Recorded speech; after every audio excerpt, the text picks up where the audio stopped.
here we are. The impossible has happened. And you know why the impossible has happened, Dan? The impossible has happened because we could never have foreseen what happened after MSG. And think about a year ago today. A year ago today, the UFC is not sold yet for $4 billion. Conor doesn't fight Diaz for the second time. They don't go to MSG yet. Ronda doesn't lose in her comeback. So much has happened since then, and 2017 has been a really down year for the UFC. I believe if they're enjoying the kind of year that they were enjoying last year, the new ownership, they don't make this fight. But they need a big fight. It's just been very quiet for them, so they had to get it done. Did the media make this fight happen? I think in large part they did. And that's not a knock against the media per se.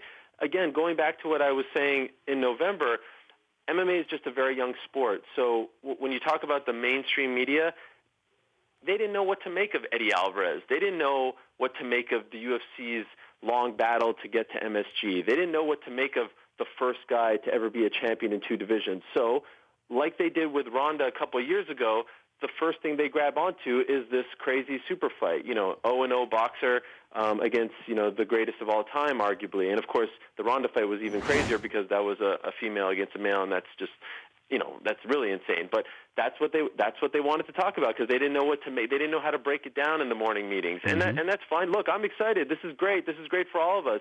But it's still unfathomable. Here we have an 0-0 MMA fighter who's never boxed professionally or amateur, fighting a 49-0 boxer as a professional, let alone amateur, Olympics, all that stuff and more. I mean, we've never seen this before. The Dan Patrick Show, weekday mornings on Audience.